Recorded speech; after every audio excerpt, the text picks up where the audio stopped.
Welcome back to NightStoryHQ, where ancient legends, dark myths, and timeless mysteries come alive. Tonight, we journey deep into the heart of Greek mythology, a tale of bravery, cunning, love, and sacrifice. It's the story of a young prince, a monstrous creature, and a deadly labyrinth. This is the legend of Theseus and the Minotaur. So dim the lights, settle in, and prepare to walk the shadowed halls of an ancient maze where heroes are forged or forgotten. Long ago, in the age when gods and monsters roamed the world, there was a powerful city called Athens. The city's king, Aegeus, had longed for a son, an heir to his throne. After years of uncertainty and a cryptic prophecy from the oracle at Delphi, Aegeus finally fathered a child with a woman from Troezen. That child's name was Theseus. Before returning to Athens, Aegeus buried his sword and sandals beneath a massive rock. He told the child's mother that when the boy came of age and could lift the stone, he should claim the items and journey to Athens to take his rightful place. Years passed. Theseus grew strong, both in body and mind. At 16, he lifted the rock with ease, claimed his father's tokens, and set out to Athens, determined to prove himself not just by lineage, but by deed. Rather than sail the safer route, Theseus chose the perilous land road, confronting bandits and monsters along the way. By the time he reached Athens, word of his heroic acts had already spread. But all was not well in the city. Aegeus, unaware of Theseus's identity, had remarried a cunning woman named Medea. Yes, the same Medea who once helped Jason steal the Golden Fleece. Sensing a threat to her son's inheritance, Medea tried to poison Theseus. But at the last moment, Aegeus recognized the sword Theseus carried and stopped the deadly plot. Father and son were reunited at last, yet peace was short-lived. Each year, Athens was forced to pay a terrible price to the mighty island kingdom of Crete. Years before, the Athenian prince Androgeus had visited Crete and won great fame in games held by King Minos. But jealousy or sabotage, accounts vary, led to his untimely death in Athens. Enraged, Minos demanded retribution. So, every 9 years, Athens was forced to send 7 young men and 7 young women to Crete, to be sacrificed to a monstrous creature hidden within a labyrinth. The beast was called the Minotaur, a savage hybrid of man and bull, born of divine punishment and shame. The labyrinth was no ordinary maze. Designed by the brilliant inventor Daedalus, it was so intricate that no one who entered ever found their way out again. Within its twisting walls, the Minotaur waited. When the time came again to send tributes, Theseus stepped forward, not out of duty, but out of defiance. "I will go to Crete," he declared, "and I will slay the Minotaur." King Aegeus was horrified, but Theseus was resolute. He made his father a promise.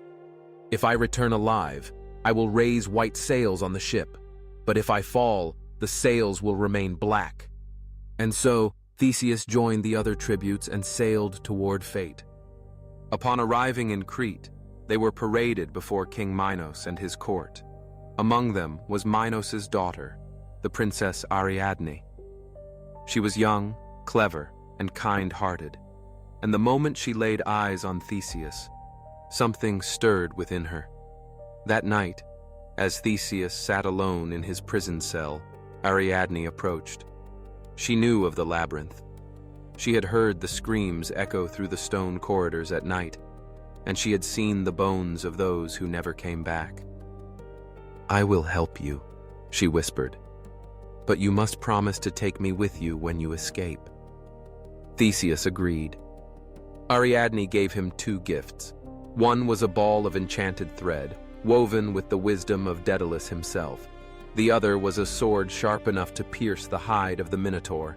She told him to tie one end of the thread at the entrance of the maze and unwind it as he went, so he could find his way back. The next morning, the tributes were led into the yawning mouth of the labyrinth. The gates slammed shut behind them. Darkness, silence, then a growl. Theseus moved forward, heart pounding, sword in hand, thread unspooling behind him. The labyrinth was alive with shadows, dead ends, shifting walls, cruel tricks of architecture, all designed to disorient and trap. He passed the remnants of the past, shattered bones, scraps of cloth, symbols scratched in desperation onto stone. Then he heard it. A deep, guttural breathing. The Minotaur was near. When the creature emerged from the shadows, it was more terrifying than even the myths described. 8 feet tall, with the muscled torso of a man and the horned head of a bull, its eyes burned with rage and hunger. It bellowed, shaking the walls. Theseus did not flinch. The battle was brutal. The Minotaur charged, horns down. Theseus dodged, struck, ducked again. Stone shattered, blood spilled. The creature's strength was terrifying, but Theseus was quick, strategic, using the maze itself to his advantage. At last, with a final cry, Theseus drove the blade through the beast's heart. The Minotaur collapsed, the echo of its death cry reverberating through the labyrinth. Theseus stood bloodied but victorious. Using the thread, he retraced his steps, found the other tributes, and led them out into the light of dawn. Ariadne waited for him, and together they boarded the Athenian ship and set sail toward freedom. But even heroes carry shadows.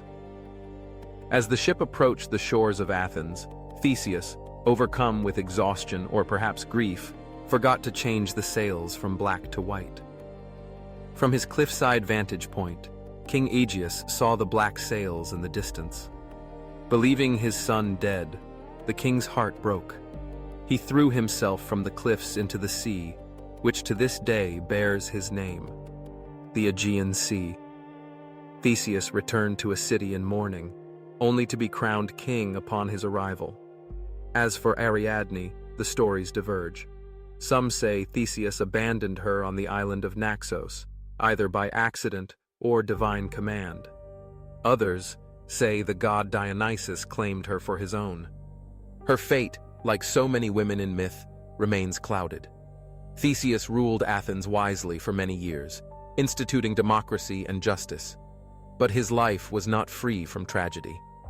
As age caught up with him, betrayal and misfortune followed. In the end, he died not in glory, but in exile, cast out by those he once ruled. The story of Theseus and the Minotaur is one of the most enduring myths in Western culture, not just because of the terrifying imagery of a half-man, half-beast lurking in a maze, but because it explores themes we still wrestle with today: duty, bravery, intelligence, betrayal, and loss. Theseus is hailed as a hero, yet his journey is far from perfect. He's brave, but sometimes arrogant. Victorious, but also forgetful. He slays a monster, but causes a father's suicide. He rescues a princess, only to abandon her. In the end, his life is marked by both triumph and tragedy. The labyrinth itself is a powerful symbol. It represents the complexity of life, the choices we make, the paths we take, and the monsters we must face within ourselves. And the Minotaur? It's more than just a beast. Born of human arrogance and divine punishment, it's a creature trapped in a prison of man's own making. It didn't ask to be a monster, but it was treated like one. That's the chilling beauty of myth. No one is purely good, no one purely evil. Just people, gods and monsters, entangled in fate. Thank you for listening to this haunting tale from the ancient world. If you enjoyed tonight's story, be sure to like, comment, and subscribe to NightStoryHQ, where we bring legends, lore, and unsolved mysteries to life. Until next time, beware the darkness, remember your thread, and never forget the monsters that lurk in the maze. Good night.